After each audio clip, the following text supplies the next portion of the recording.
At my brother's wake, I caught my wife sneaking off with his best friend into a back room of the funeral home. When I confronted her, she just snapped, "Life's too short to stay miserable." I said nothing. 2 days later, I sent every member of the family screenshots from her secret affair, and blocked her on everything. I'm 42. I live in Winston-Salem, North Carolina. Born and raised. I work as a mechanic, nothing fancy, just steady. I married Tara when I was 31.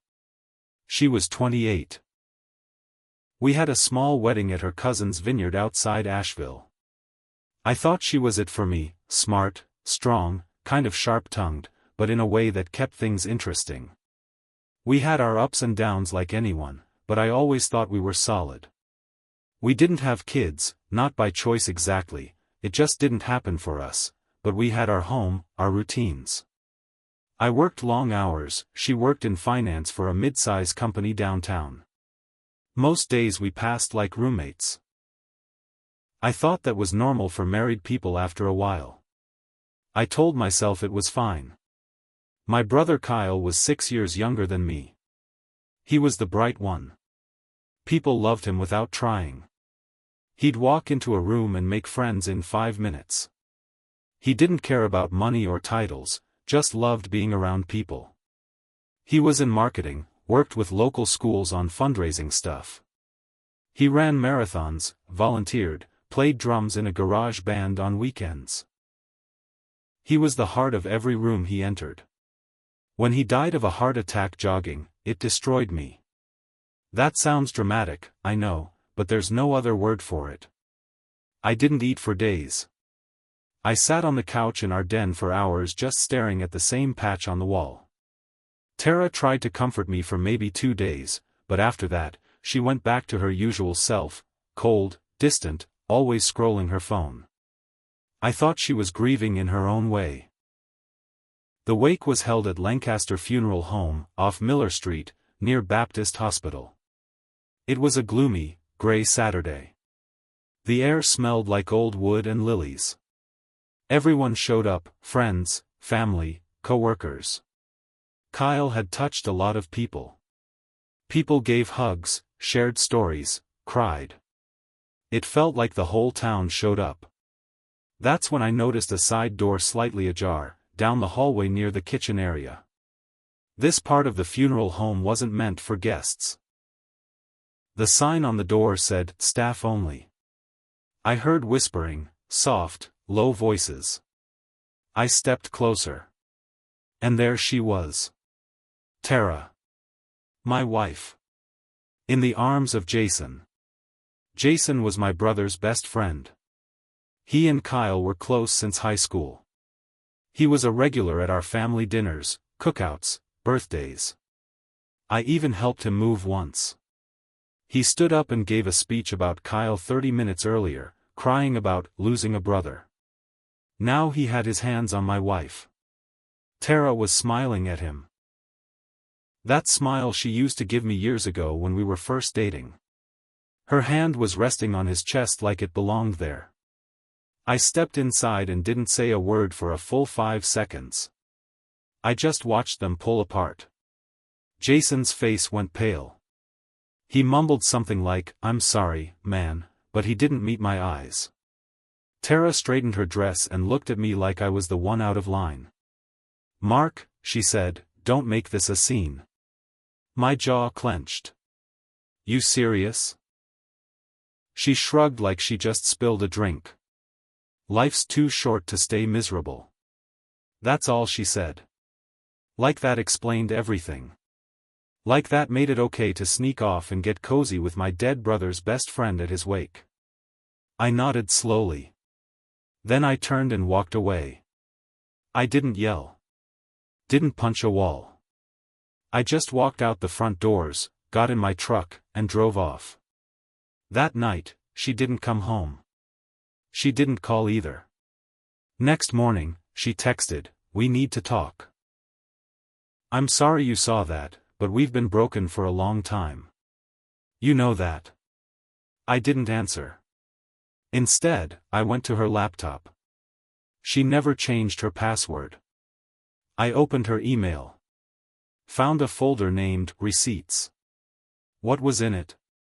Hundreds of messages between her and Jason. Screenshots of texts, hotel bookings, selfies. Some of the texts were disgusting, like I was reading someone else's sex fantasy. Turns out this wasn't new. They'd been at it for over a year. The worst part? Some of it happened when I was out helping Kyle. When he was sick with the flu last December, I spent 3 nights at his place. That's when they first hooked up. I took screenshots of everything. I sorted them by date. Labeled every folder. I didn't edit a single thing. Then I crafted one single group message. Her parents. Her siblings. Her coworkers. The book club. Even the family friend who introduced us. All of them. Message read, Tara said life is too short to be miserable. I agree. Here's why I'm leaving. I attached the folder link. Then I blocked her. Everywhere. Phone. Facebook. Instagram. Work email. Everything. I packed a bag and drove to a cabin near Boone. My buddy rents it out. I paid him cash for 2 weeks. Left her a note on the fridge, take what you need. I'll file soon. Didn't leave my number. Didn't tell her where I was. 2 days later, her sister emailed me. You're a real piece of work, she said. You didn't have to ruin her life. I didn't reply. Later that night, I mailed another copy of the screenshots. This time to Jason's wife. Yep, he was married too.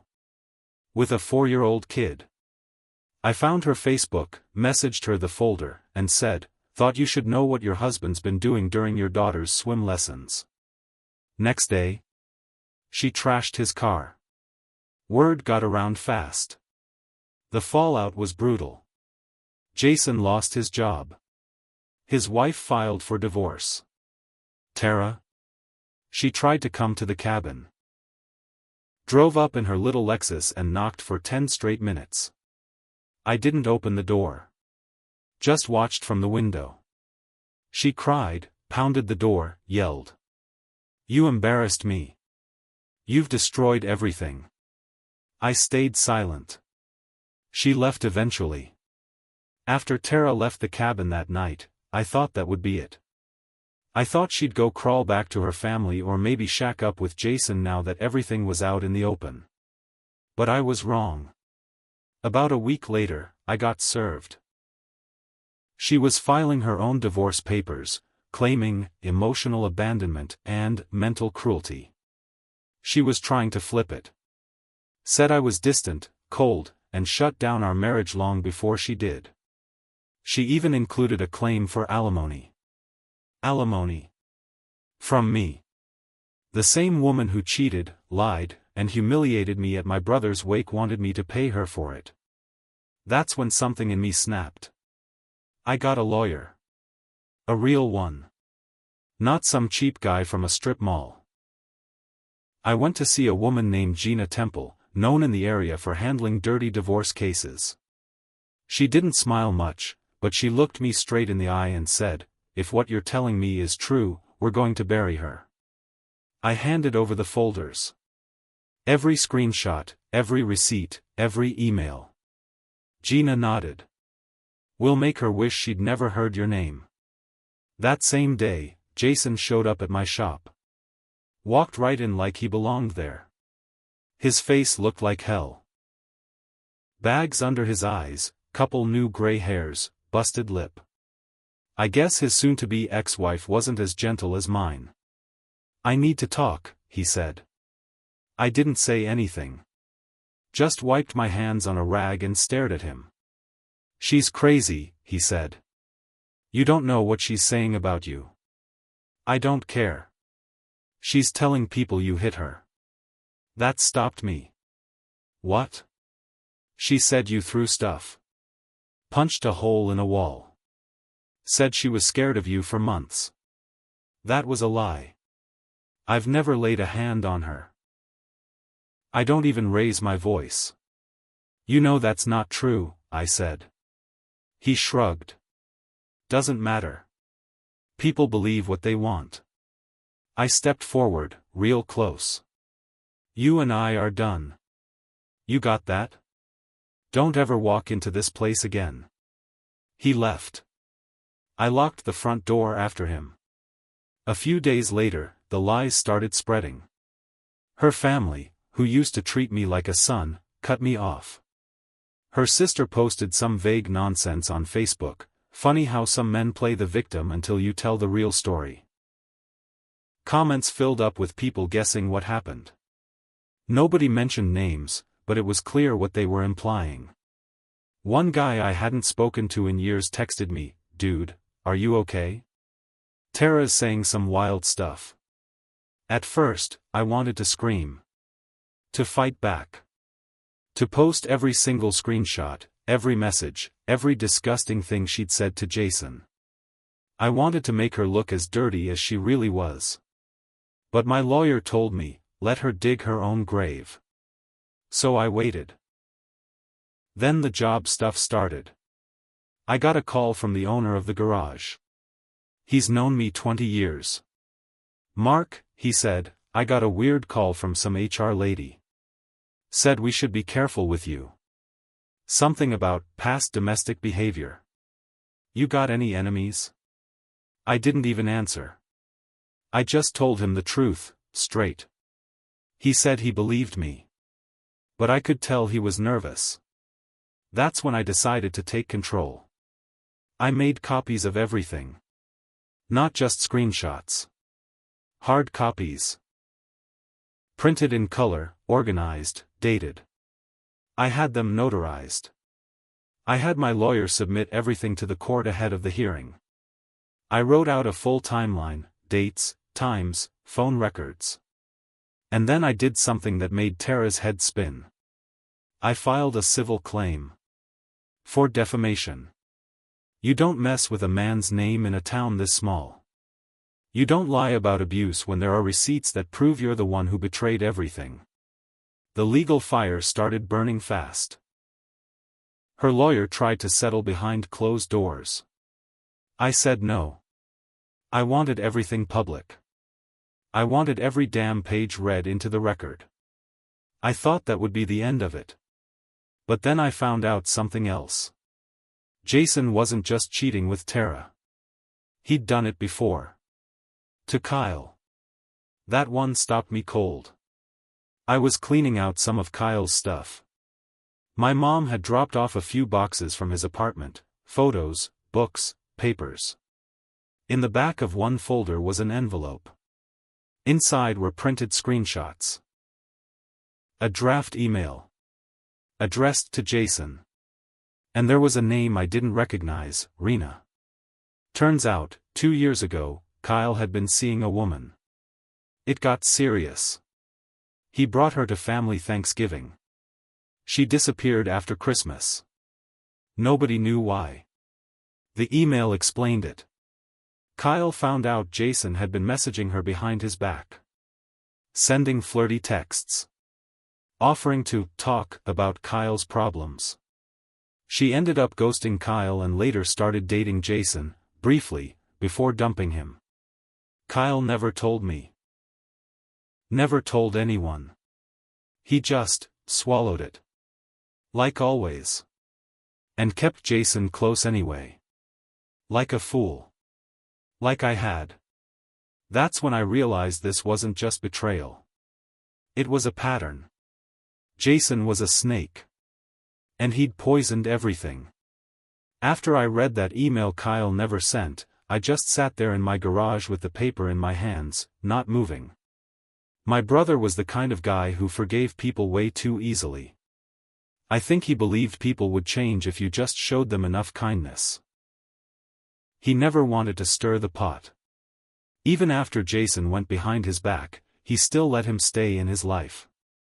Still called him brother. Still trusted him. And now Kyle was dead. And Jason was still here, ruining people. Not anymore. I called Gina, my lawyer, and told her everything. She said we could use it. Show a pattern of manipulation, a history of betrayal. We didn't need Rena to testify, just the paper trail. But I wanted more. So I tracked her down. Took me a few hours. Rena wasn't on social media much anymore, but I remembered her last name and found her on LinkedIn. She was living 2 hours away in Hickory, working at a hospital. I drove down. Didn't tell her who I was at first. Just said I was Kyle's brother. That was enough to get her to agree to coffee. When I told her what had happened, about the funeral, the affair, everything, her face went white. She looked like she might cry. I didn't know Kyle died, she said, her voice shaky. He was a good man. I should have reached out years ago. I just didn't know how. Then I showed her the email. The one Kyle never sent. She read every word, then sat in silence for a full minute. Jason told me Kyle was cheating, she said finally. He said Kyle was using me. That he talked behind my back, said I was needy. I didn't know what to believe, but Jason was always so convincing. He made it sound like he was the only honest one. I nodded. That's what he does. Then she said something that knocked the breath out of me. He did the same thing to my sister. Last year. She was engaged. Jason got in her head. The wedding got called off. So this wasn't a one-off. Or even two. Jason was a full-time predator. He found weaknesses and worked them. He latched onto women with boyfriends or fiancés or brothers and spun stories until they turned on the people closest to them.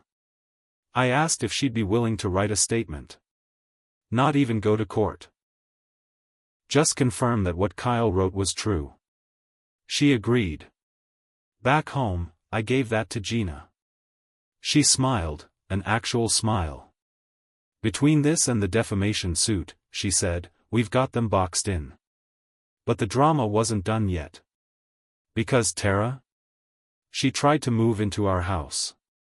While I was at work, she showed up with a locksmith and tried to change the locks. Said she had marital rights and was reclaiming her space. My neighbor, Dave, saw it go down. He called me in a panic. She's in there with some bald dude, he said. They've got trash bags and a drill. I left work and drove like a man possessed. When I pulled into the driveway, she was coming out with a laundry basket full of my tools. Jason was behind her, holding a coffee mug from my kitchen. I got out of the truck, shaking. You really want to go down this road? Tara just stared at me. It's still my house, Mark. Jason grinned. That grin cost him. Because 2 days later, I took the security footage from my Ring camera, the witness statement from Dave, and the photos I snapped when I got home, and handed them to the sheriff's office. They were both charged with unlawful entry and attempted theft. Didn't stick long, first-time offenders, blah blah, but they had to show up in court. Had to stand in front of a judge and explain why they were stealing from a man they'd already betrayed. And Tara? She finally lost her job. Apparently, when the screenshots leaked, some coworkers got curious. HR started asking questions. Someone found out she'd called in sick for a family emergency the same night she was caught at a hotel with Jason. That, plus the lawsuit, made her a distraction to the workplace. She was asked to resign. One night, around 2 a.m., she left me a voicemail. I listened to it once, sitting in the garage. Mark. I'm sorry. I don't even know who I am anymore. You didn't deserve this. I didn't feel alive. Jason made me feel something, and I was stupid. Please don't hate me. I saved the message. Not because I forgave her. but because it reminded me how low she'd sunk. How far from the woman I married she'd drifted. But this isn't done yet. Because there's one last thing you should know. Tara's family? They weren't as united behind her as I thought. Her mom reached out to me, quietly. Said she didn't believe Tara's story from the start. Said Tara had a history of cheating, even before we got married, but they thought she'd changed. They kept quiet for the sake of the marriage. She told me something else too. Jason had been around Tara long before I knew. Apparently, back when I first started dating her, Jason was already sniffing around. He was always just a friend. But now it made sense. He'd been circling like a shark for years. And now? They were living together. But not in a house. In a motel on the edge of town. Jason's wife had taken the house, the kid, the car. Tara had no job. Her bank accounts were frozen because of the lawsuit. My lawyer made sure of that. And me? I wasn't just rebuilding. I was planning. 6 months passed. The court date finally came. It was for the divorce and the civil suit. My lawyer wanted it all handled in one hearing. Said it would maximize exposure, her words. I showed up in a clean button-down shirt and jeans. No suit. Just me. Honest. Real. I brought printed copies of everything, photos, texts, timelines, even Kyle's email. Rena had given me a signed statement. She didn't want to be there in person, but her words were enough. Tara showed up wearing black, like she was at another funeral. Jason didn't come. The courtroom was small. A few pews, a bored bailiff, a judge who looked like he'd seen it all. But even he raised an eyebrow when the evidence came out. My lawyer read the email from Kyle word for word. She laid out the affair timeline. Then she handed over the voicemail Tara had left me at 2 a.m. It was quiet when the judge played it. I didn't feel alive.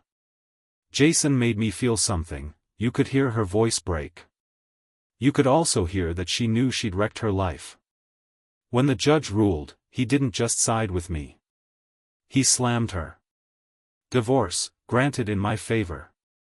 Alimony, denied. Property, I kept the house, the truck, the savings. Defamation suit, upheld. Tara was ordered to pay $38,000 in damages. She gasped when she heard it. Tried to argue. Said she had no money. The judge didn't care. He said, actions have consequences. You chose yours. Now you live with them. 2 weeks later, she filed for bankruptcy. She moved out of the motel. Jason bailed. Took off to Florida. His ex-wife let me know he was already sleeping on someone's couch, jobless, blacklisted from his old company. Tara tried to reach out again. She sent a handwritten letter. Said she wanted to make peace. I sent it back unopened. Wrote 2 words across the envelope, return to sender. But this story isn't just about them. It's about me, too. Because here's the truth, I let it all happen. Not the cheating, not the betrayal, but the slow death of the marriage. I ignored signs. I stopped communicating. I let the distance grow because I thought that's what marriage was, just coasting. I wasn't cruel. But I was asleep at the wheel. That's on me. So I started therapy. Real therapy. Weekly, no skipping. Dug into everything, why I stayed, why I didn't speak up, why I buried my anger for so long. I started running. Kyle used to run 5 miles every morning. I started doing 2. Now I'm at 4. I run with his old armband. It still smells like him. Sweat and pine soap. I fixed up the house. Tore up the carpet, painted the walls, got new kitchen counters. Burned the mattress we used to share. Literally. Tossed it in the fire pit out back and watched it go up in smoke. Neighbors thought I was nuts. I didn't care. Felt good. The final twist? 3 weeks ago, I got a letter from Kyle's old job. They were hosting a fundraiser. A memorial 5K in his name. They asked me to say a few words. I stood up there that Saturday morning in front of 300 people and told the truth. I told them Kyle was the best man I ever knew, and that I'd spent too much of my life thinking that loyalty meant silence. That forgiving people without boundaries isn't kindness, it's self-destruction. And that I wouldn't stay quiet anymore. When I walked off the stage, people clapped. Some hugged me. Some cried. But I didn't cry. Not that time. Today? I sleep alone. And for the first time in years, I sleep well. Tara? She works part-time at a gas station now. Word is she's back with her parents. Her mom still sends me emails. I don't open them. Jason? He's disappeared. Probably lying to someone new. But his name means nothing here anymore. He can't show his face in Winston-Salem. As for me? I'm not looking for anyone. I'm just rebuilding. Slow. Real. Honest. Like it should have been from the start. Because now I know, life is too short. Too short to live quiet. Too short to stay blind. And way too damn short to forgive the unforgivable.